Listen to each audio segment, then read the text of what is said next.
Hello Universal fans and welcome to another VincentVision. Watch out!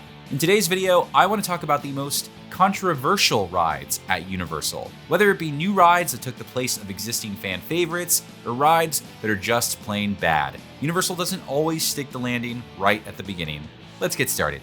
Our first controversial ride in this video is a big one, literally. It is the tallest roller coaster at Universal Orlando. We're starting this video off with Hollywood Rip Ride Rockit. Work started on Rockit in January of 2008 when Universal filed a notice of commencement with the city of Orlando, saying they would soon begin on a new ride system for their park called Project Rumble, which is kind of funny considering how rough the roller coaster is. This would end up becoming Hollywood Rip Ride Rockit, which opened on August 19, 2009. At this point in time at Universal, Islands of Adventure had all of the big thrills. This is where the Hulk roller coaster was, this is where Dueling Dragons was, and yes, Universal Studios Florida had the Revenge of the Mummy, but they didn't have a big roller coaster like Rip Ride Rockit. So a lot of people were excited for this. So when it was time to experience Universal's newest coaster, guests were feeling like they hadn't gotten the rock show they were looking for. According to people who experienced Rip Ride Rockit when it first opened up, the coaster's awkward placement in the park gave the ride a less than exciting layout. Rip Ride Rockit kind of has you do like one big motion, then you hit the brakes, you slow down, and then you do a next big motion, and then you stop again.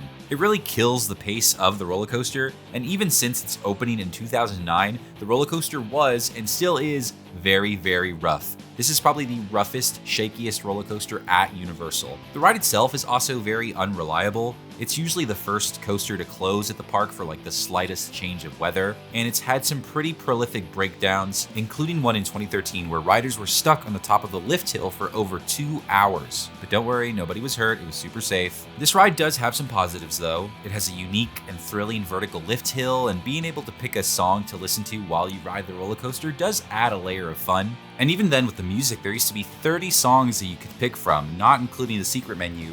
Now, there's only 5.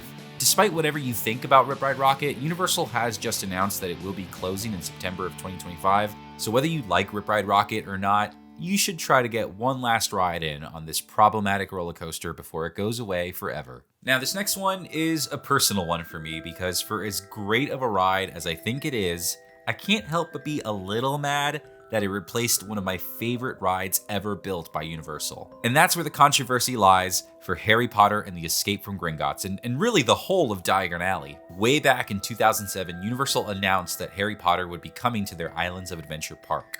This was a really big deal as Harry Potter was in the height of its popularity, and getting this franchise at Universal was a seriously big win. Construction started in January of 2008 and involved changing 1/3 of the Lost Continent area, which included the super popular Dueling Dragons ride, which I'm gonna say, Dueling Dragons fans, yes, I listen, I love Dueling Dragons, okay? I miss it very much, but like you guys got to keep Dueling Dragons for 7 years until it closed for Hagrid's, okay? So like you had a lot of time with Dueling Dragons. The only thing was it just didn't duel anymore. Hogsmeade Village opened up in 2010 and it was an instant success. Attendance at Universal shot up because of Harry Potter, and when it was time to expand, Universal had to think. The property is only so big, and now guests are only visiting Islands of Adventure to see Hogwarts. How can we add another iconic Harry Potter location to Universal, but also get guests to visit our original park, Universal Studios? So they came up with a solution. Build Diagon Alley. Let guests explore the shops,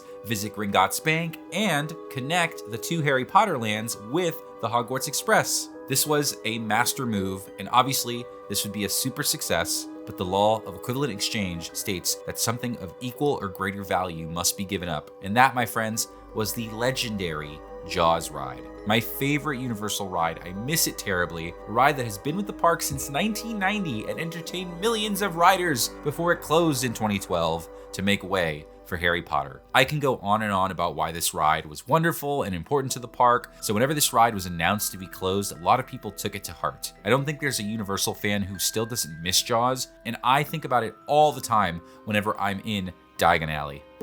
How dare you stand where he stood? And really, there's only so much Universal can do. There's not that much space, and sometimes you just gotta trade out old rides for new experiences. But I always wish there was a way that they could have kept Jaws and Diagon Alley. And no matter how good something is, if it replaced something you love, you can't help but feel a little mixed about it. Now, this third ride here in the middle of the video is probably Universal's most controversial attraction they've ever built. and not controversial in the sense that it's a ride that people are like 50-50 about. I think the majority of Universal fans could agree that this is probably one of the worst rides that Universal has ever built. You know it, you love it.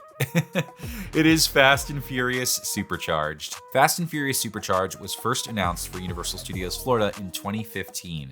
The studio tour at Universal Studios Hollywood had just premiered their own version of a Fast and Furious ride. It was added as a section to their already existing studio tour. Reception for that was kind of mixed. A lot of people thought it was pretty similar to the Kong 360 part of the tour, but it made sense for the type of experience that you had on the tram.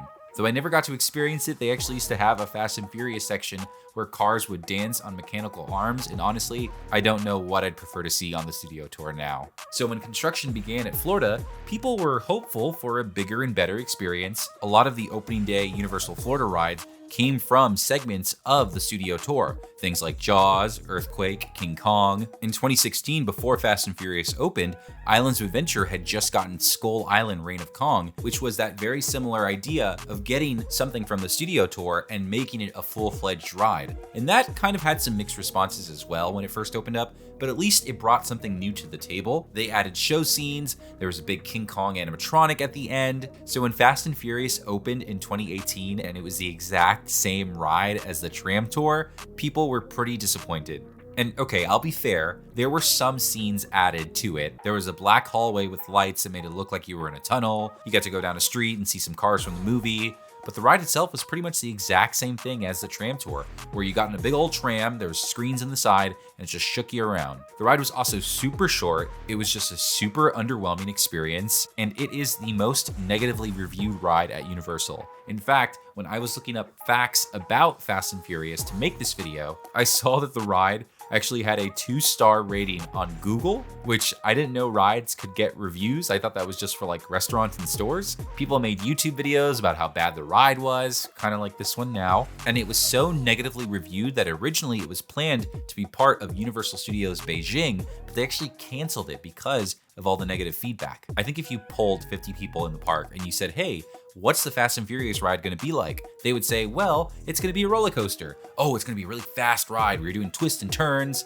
And it didn't really end up being anything like that. This ride also was the last of the screen renaissance, as I like to call it. This was the third ride in a row that Universal had opened up that was all screen-based, all like 3D. After the backlash of Fast and Furious, Universal definitely course-corrected. The next ride that had opened up was Hagrid's Magical Creatures Motorbike Adventure, and no one has a problem with that ride. And like, the ride does have some merits, specifically with families. It has a 40-inch height requirement, so like kids can get on this ride and have a thrilling experience that isn't a roller coaster. But in the timeline of Universal rides, this will always stand out as one of the least popular rides that they have ever built. Now, this next one here might be a little bit spicy because we're not going to be talking about an individual ride. We're actually going to be talking about an entire park. In 2017, Universal opened Volcano Bay, their first water park and what Universal likes to call their third theme park. Before I continue, I need to say that now in 2025, I love Volcano Bay. It is a beautiful park with tons of wonderful slides and great food. I've done tons of videos about the place. But if you visited Volcano Bay in its first year or two, that place was not well liked. Volcano Bay gave Universal an opportunity to test a virtual line system. Around this time at Universal, there was a really big push to try to do more digital waiting. So Universal, creating their brand new theme park, invented the Tapu Tapu ride system. Without getting too much into it, if you've been to the park, you know what it is. It's the wristband that they give you when you enter. You get to tap in a time for a slide, you go do other stuff, and then you wait. The problem was, and I remember this from opening day, this was ambitious new technology that Universal had never really tested before on a large scale like this. And when the park opened up, the place was slammed and Tapu Tapu could not handle it.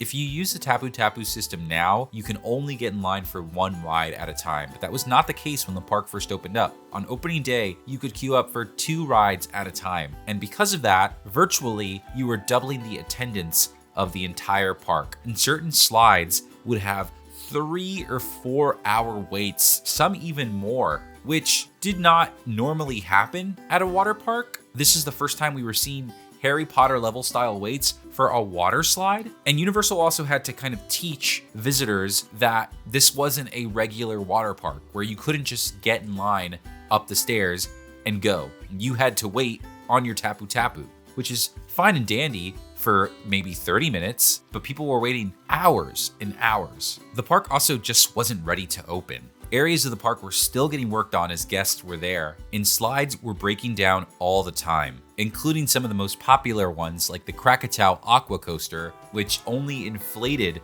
the wait time of the slide. If you check out the TripAdvisor reviews for this park when it first opened up, you would see that there are tons and tons of negative reviews. But for all of the blunders and struggles that this park had when it first opened up with crowds and ride systems, Volcano Bay has now flourished like a beautiful tropical flower. It is a much better park and it is an amazing experience. I love Volcano Bay, even though it had a very, very rough start. Universal still considers Volcano Bay its third theme park, which personally I kind of disagree with. I was hoping when Epic Universe opened, Universal would use this as an opportunity to kind of wipe the slate and call Epic Universe their third theme park, because as much as I love Volcano Bay, it is the most beautiful water park in Florida and dare I say the United States. I think people have something in mind when they think of a theme park that may not necessarily be Volcano Bay. That's kind of like my personal hot take on Volcano Bay. Let me know what you think down below in the comments. Do you think VB classifies as a theme park?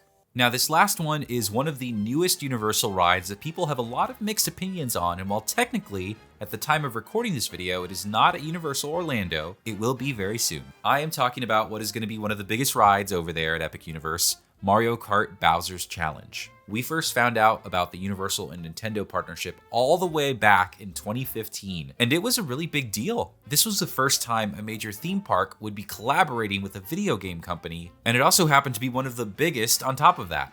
Nintendo and Universal had endless potential, but if you could make one thing from the world of Super Mario into a ride, it would have to be Mario Kart, right? Super Nintendo World opened at Universal Studios Japan in 2021, and it did not disappoint. The land is easily one of the best theme park lands anywhere. There's so much kinetic motion, so many colors, so vibrant, and such an attention to detail that only Universal could deliver. And just exactly how everyone expected, we got our Mario Kart ride with Mario Kart Bowser's Challenge. This is for all intents and purposes the big ride at Super Nintendo World, where you enter Bowser's castle to get ready to race him and his cronies with Team Mario. The queue for this ride is perfect. It is giant, it is intricately detailed, there's so many things to entertain you, and it is like one of the best theme park lines anywhere. The controversy with this ride comes with the ride system. This isn't a high-speed thrill ride where you take fast turns down Rainbow Road. It's actually a slow-moving augmented reality ride where you wear a Mario visor and shoot shells at Team Bowser. Kinda like the video game, I guess. I think theme park superfans knew what to expect for this ride, but I think a lot of people were expecting the Mario Kart ride to be a fast ride, like you were racing. But for some reason, Universal and Nintendo chose to focus on the gameplay aspect of the video game, which makes sense because, well, it's a video game. The ride isn't all virtual reality though. Behind the visor that you wear, there's actually some really impressive sets as you're going through the ride, including Rainbow Road, but you don't really get to appreciate them while you're wearing the visor. And honestly, the first time I rode this, I was a little underwhelmed with the ride. First of all, I was kind of confused with the ride system. I didn't know what I was doing. I couldn't tell if I was winning or not, like what to do. But once I rode it over time, I did enjoy the ride more. And while I do kind of wish it was a little bit more exciting, I do appreciate it as like a game type ride. It can be very re-rideable. And of course, you gotta remember, Nintendo is for kids and families. So this isn't going to be a big crazy roller coaster. And if you want the roller coaster thrills, Donkey Kong Country is going to have Minecart Madness in Super Nintendo World. You can get it there. Overall though, everything at Super Nintendo World is a smash hit. The land is amazing, and it is probably going to be the most popular thing at Epic Universe. But even though Mario Kart is probably one of the most popular rides at all the Universals that it exists in, the unique ride system might leave a little bit more to be desired for the general public. And that, my friends, is all I've got. I hope you guys enjoyed this video. I hope you found my list controversial. Let me know what you guys think of this list Do you guys think these rides are controversials? Are any of these rides you're willing to die on the hill for? Are there any rides that you think I might have forgotten to mention that are kind of controversial? Let me know down below in the comments. I'd love to hear it. Thank you guys for watching another VincentVision, and I will see you at the next one. Bye-bye.